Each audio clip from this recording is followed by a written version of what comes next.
Yes, next on page number 26, when we move further, we can see himself he was a little as if made from leather, with his yellow, crinky face and crinkly reddish hair, beard, and neat folds slanting down his cheeks to the corners of his mouth.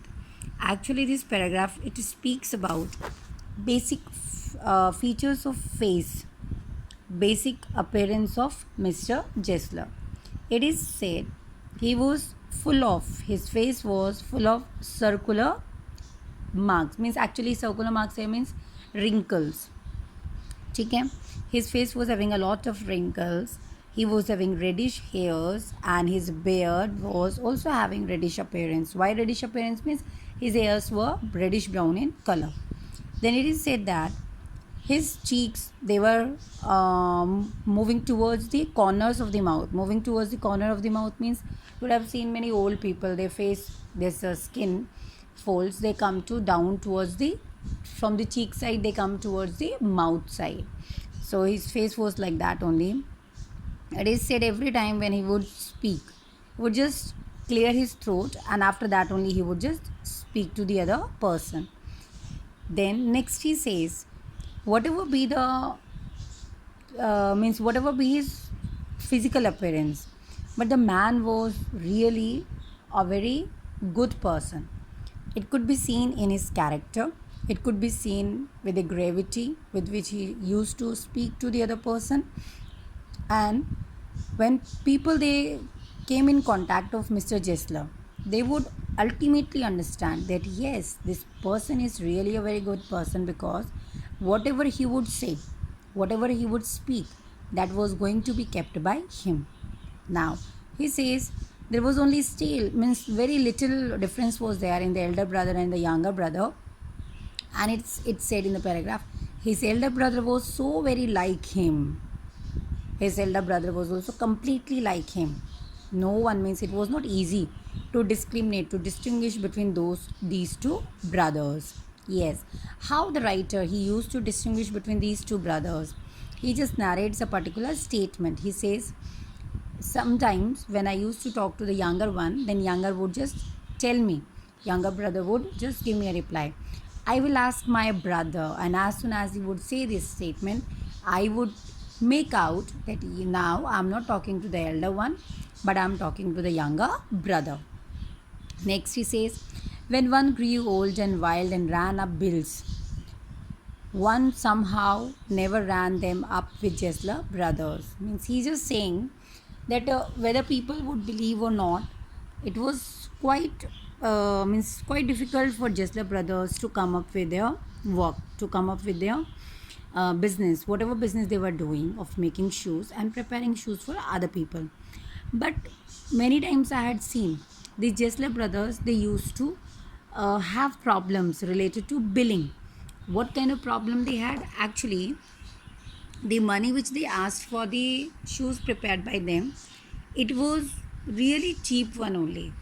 Money was very less one because the quality of shoes was very good, extremely good, whereas people were not ready to pay them that much amount which they were asking for. And now he says, as royal families they were already not in fashion, people were not having money to spend like royal people. So day by day, slowly their customers, the number of customers of Jessler brother, it was decreasing one by one. It was coming down.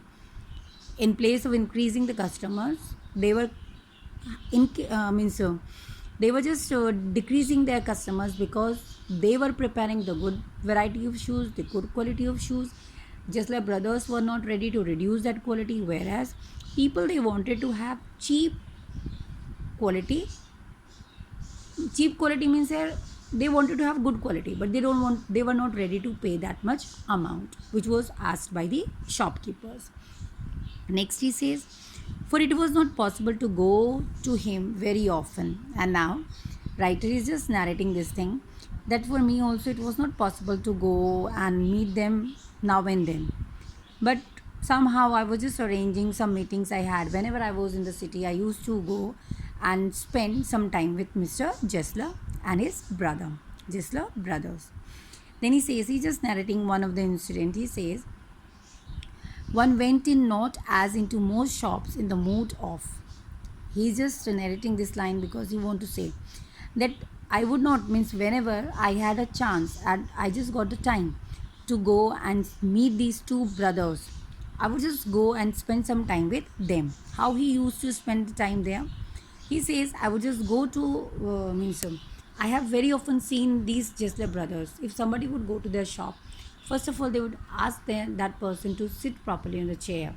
They would just ask in a very calm way, in a good way, that yes, sir, what do you want from us? How can we help you? And by the time by the time these Jesler brothers, they would finish their work, they would just concentrate on the work, whatever work they are doing. For example, he says one of the brother, maybe he's busy, he used to be busy in battling up the leather sheets. Sometimes it happened that he was busy in sorting out the bills, and sometimes it happened that one of the brother was not there and only one brother was there in the shop, and that one brother who was there in the shop, he used to serve different kind of leathers to the customers who used to come to the shop. So he's saying it was not easy to go and sit in that shop, but their behavior, their temperament towards other people, it was quite good, it was quite comfortable for all of us, because they used to be very comfortable, they used to make the customer feel very friendly in their shops. But the thing which customers didn't like was, actually the shop was having one more shop, as I have told you in starting, and because of that, this smell of that leather which used to be there in the shop, inside shop, that smell was not, people were not ready to scent that smell, people were not ready to move on to that smell which used to come from their shop.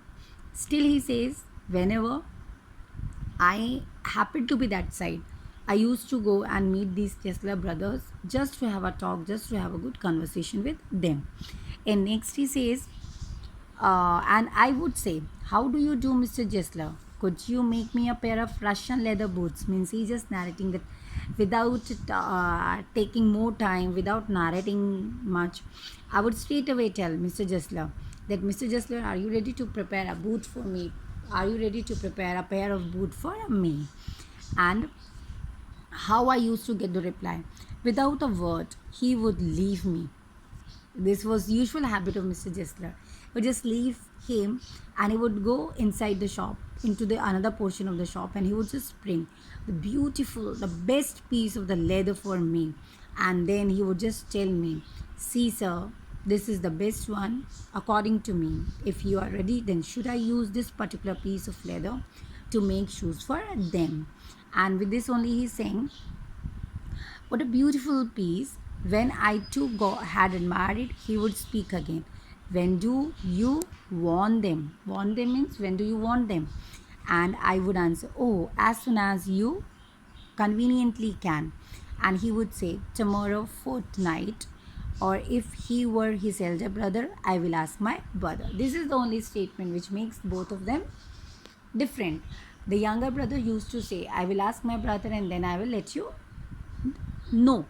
Whereas the elder brother would straight away tell me, he would just straight away give the time when he was able to provide me that particular pair of shoes. The next one you can see, then I would murmur, thank you, good morning, Mr. Jester, good morning, he would reply. I mean, this was a usual conversation between both of them.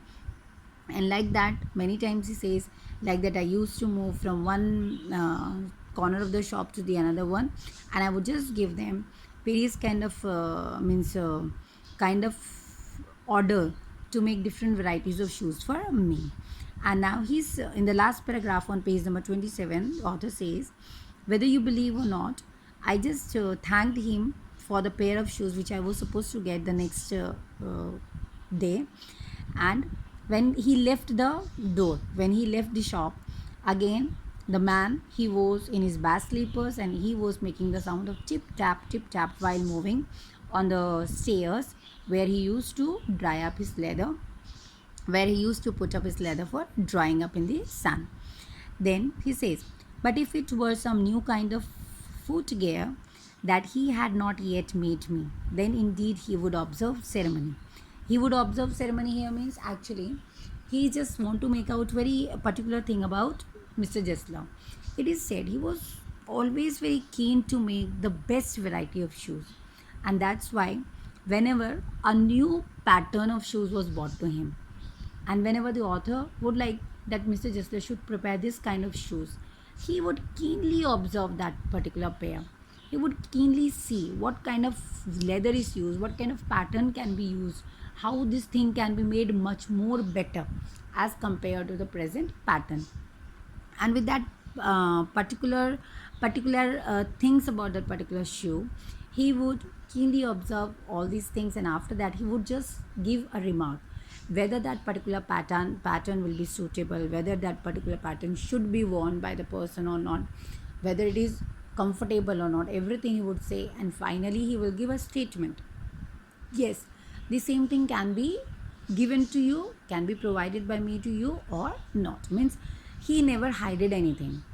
Nothing was there in Mr. Jesler brothers' life which was hidden by their customers. Whatever he wanted to give, he would just straight away tell, straight away he would reveal the reality of the things, the reality of the shoes worn by the people. And it is said he was so much perfect that he would count each and every inch, each and every centimeter to be measured, so that the fitting of the shoes, so that the pattern of the shoes can be best suited to for a particular customer.